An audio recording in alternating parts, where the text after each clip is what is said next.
Hola a tots i a totes, benvinguts un nou dia a bord del Raig 280. Bé, avui veurem com ens va en el nostre 68è dia en aquesta Vende Club que està sent tan i tan disputada. Bé, ara feia uns dies que no penjava res i és que estic d'exàmens finals a la uni i he de prioritzar ja que no puc treure temps de sota les pedres. Però bueno. Bé, com veiem, avui el Raig té 23,7 nusos de vent i estem navegant a 21,2. Bé, durant aquest parell de dies que no he pujat vídeo, han passat moltes i moltes coses i com veurem ara he agafat una tàctica molt arriscada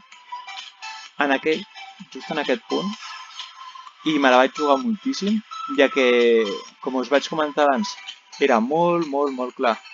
anar cap a la dreta i agafar la màniga de vent que us vaig comentar, però la meteo ha anat canviant, això és el que passa, que no és una ciència certa, i es va actualitzant, i la mànega de vent aquella que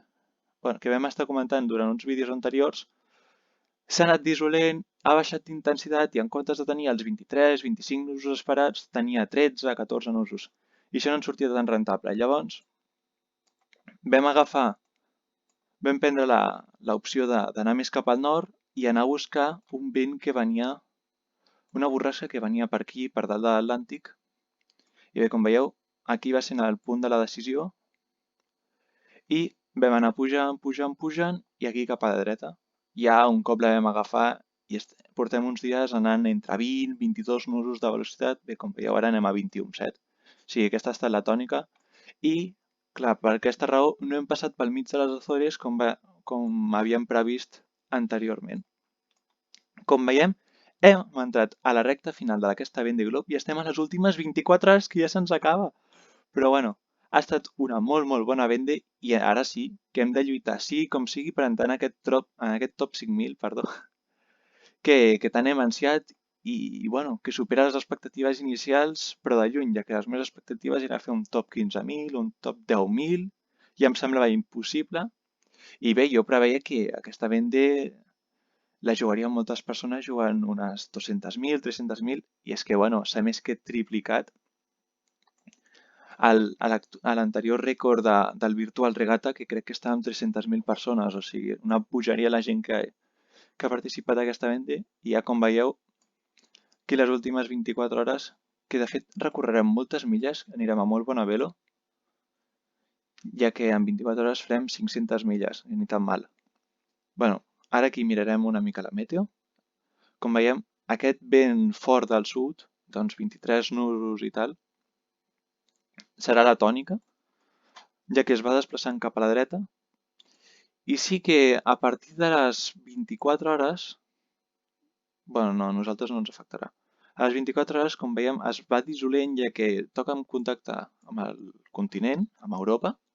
i al cap de 36 hores ja canvia molt de direcció i de rumb, i amb la gent que arribi a les 48 hores següents sí que començarà aquí a tenir, bueno, haver de decidir, tindrà més un marrón, si ve per dalt amb senyida, si opta per anar per baix, la gent que està anant per dalt haurà de canviar de tàctica, no sé, aquesta gent tindrà més dificultats en fer l'arribada, però bueno, nosaltres, per sort, com acabem de veure, tindrem una arribada molt plàcida i bé, demà mateix us penjaré el vídeo, us ensenyaré si he aconseguit entrar en aquest top 5.000, si aconsegueixo entrar en el top 4.000, que ja seria brutal,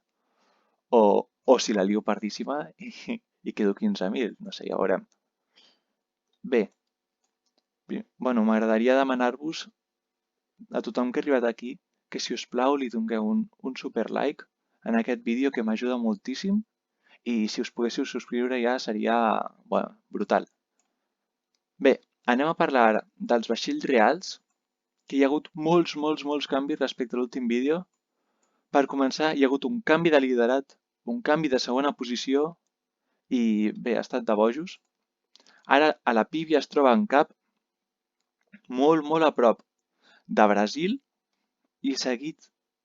del Buró Veler que li està trepitjant la popa, en què només es troba a 19 milles d'ell.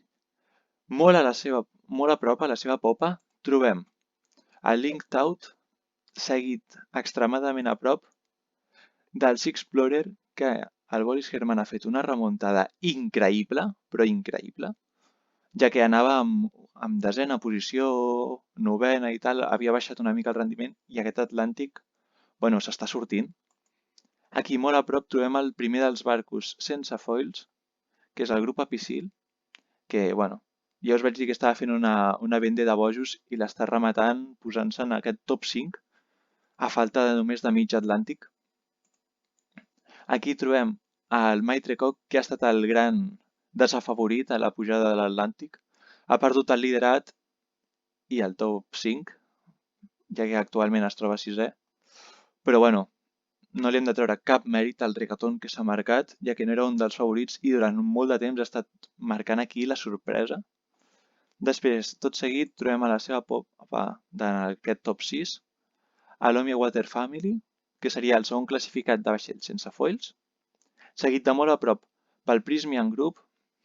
i, completant aquest top, trobem el Yes We Can de Jean Le Cam. Més al sud, bastant més al sud, trobem el B&V Mayong i molt més al sud trobem l'Occitane en Provence, seguit de molt a prop del Banc Popular. Aquí més a baix trobem el Purpress Western Hotels and Resorts i en aquest grup d'aquí trobem el Charal, seguit de la Fabric, de Land Rover, i molt a prop d'ells, posem la meteo actual, i molt a prop d'ells trobem a la Mican, que també aquests dos vaixells estan fent una molt bona venda, estan en el grup on havien d'estar, en el grup del mig, ja que són uns vaixells foilers, però no són d'última generació, i el Charal, que igual que en anteriors vídeos hem recalcat la superremuntada que ha fet l'Occitane en Provence, el Charal també, després d'haver sortit molt endarrerit, ha remuntat, s'ha aconseguit posar aquí en el top 15 i no, està fent una supervenda també. Després trobem a la Pip Hair a bord del Medallia, que també és sense paraules de la seva venda.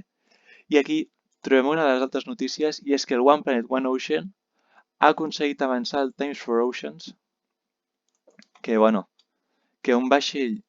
com el Kingfisher que porta el Didac, que és un vaixell del 2000 si no recordo malament, hagi avançat a una embarcació en foils és una absoluta borrada.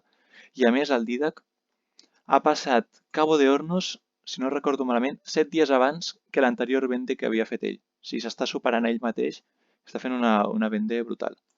Aquí trobem el DMG Mori Global One i l'última embarcació que actualment ha passat al Cabo de Hornos és el Grup Setin.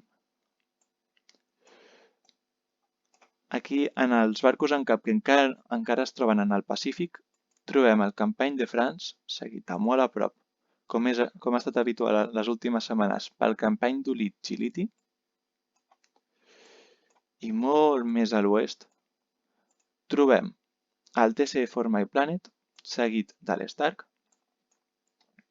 i ara sí, finalment, trobem que acaba de passar per Nova Zelanda i acaba d'encetar al Pacífic, el Mercy de Sebastián d'Extremó. Bé, espero que us hagi agradat molt aquest vídeo. Com us he demanat abans, si us plau, doneu-li un super like i ens veiem pròximament pel canal. Vinga, xau!